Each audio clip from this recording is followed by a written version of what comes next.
But if the thing is true, that evidence of virginity was not found in the young woman, then they shall bring out the young woman to the door of her father's house, and the men of the city shall stone her to death with stones, because she has done an outrageous thing in Israel by whoring in her father's house.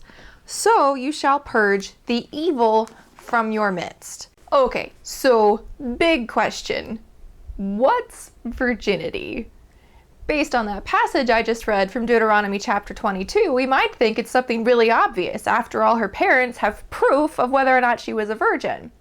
Usually we think that that proof was when a woman bleeds on her wedding night, or when she has sex for the first time. We usually attribute that to the hymen being torn or broken or having your cherry popped. Dannah Gresh talks about this idea in her book, When the Bride Wore White. She talks about it in terms of a marriage covenant, that when a woman, when she has sex for the first time, maybe on her wedding night, and she bleeds, it's like a blood covenant in the Bible. It's a symbol of their marriage. It's a symbol of their marriage covenant. The problem with that is that we're actually not supposed to bleed. We think that when a woman has sex for the first time, that her hymen is torn, and that's what causes the bleeding, except that's not true. One study found that in 52% of cases, even when a woman has had sex, her hymen is still intact. So that's not what's tearing or bleeding when a woman has sex for the first time. That's actually vaginal tearing happening because the penetration happened too quickly, the woman wasn't aroused enough, or there might be something medically wrong and you should go see a doctor, because bleeding when you have sex isn't a good thing. It's very difficult to think of virginity in terms of physical virginity because there's no such thing. There's no way to tell if a man is a virgin, and there's also no way to tell if a woman is a virgin, because hymens come in all shapes and colors and thicknesses and how much they cover the vagina. It's different with every woman. In the end, physical virginity is actually a myth. So if it's not a physical thing, is it an event? Sometimes we think of virginity as an event. Someone who has had sex, they're not a virgin anymore. But what's sex exactly? Is it when the man puts his penis into the vagina? What if you don't go all the way to orgasm and ejaculation? Does that count as sex? What if you have oral sex, but you don't do anything else? Is that still sex? What if you have anal sex? Does that count as losing your virginity? What if you're not straight? What if you're lesbian, or if you're gay? Just because there's no penis and vagina happening, does that mean that you're still a virgin? Or how does this work exactly? Thinking of virginity in terms of an event isn't very helpful, because there's no single event that is the great marker of whether or not someone's a virgin. There's a whole gamut of things that people can do with each other that are, sexy, sexy fun times that some people think of as sex and some people don't think of as sex. The difficulty we have in talking about virginity as a physical thing or as an event thing is why Christians usually talk about purity instead of virginity. Unfortunately, we have a long history in the church of conflating and mixing up virginity and celibacy and purity. And that comes from the early church fathers, especially when we were founding the monastic orders and creating monasteries and abbeys.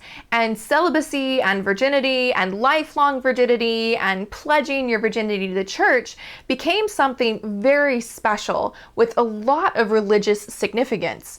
And that comes from even history from before that, when we had like the Vestals in ancient Rome. Virginity being special in religion isn't isolated to Christianity, but we do think of it as something that's very special. There's this idea that your virginity is the best and greatest gift that you can give to your husband or your wife. And many Christians today think that they deserve to be with a virgin. This is because we think that people, men and women, but most of the time women, are more valuable when they're virgins. That's because, going back to ancient times, a woman who was a virgin was economically worth more to her father than someone who wasn't. He could sell her for more money. And even though we're not selling women today, we still have this idea that virgins are more valuable. We even have a word for a woman who isn't a virgin. We call her cheap. That says a lot about how our culture values virginity over someone who isn't. What we need to keep in mind isn't virginity. There isn't a way to define virginity physically. There isn't a way to define virginity as an event. And it's also really difficult to define virginity in terms of spiritual things or as purity. What we need to think about in terms of our sexuality is that our sexuality is something that is integrally a part of us. It can't be separated, and it's also not something that becomes less valuable the more we use it. For example, the more I use my hands, they don't become less valuable. They don't become less useful. They don't become less a part of me or anything like that just because I use them. And our sexuality is the same way. Our sexuality can't be used up. It can't be eaten like a candy bar. It can't be a wilted rose. It can't be a cup full of spit. It can't be a piece of packing tape that we rip off our arm and is covered in hair. It's none of those things. It's a part of us.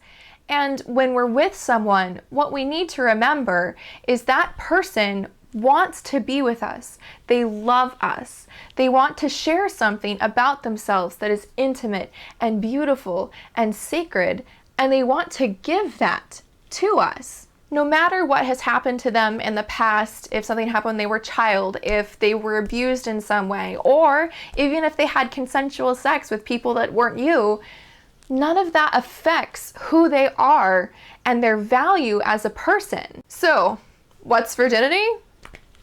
It doesn't really matter. This has been Daughters of Eve, where you can find out everything you ever possibly wanted to know about sex from a Christian perspective. You can find me on Twitter, on Facebook, on Tumblr, and don't forget to subscribe.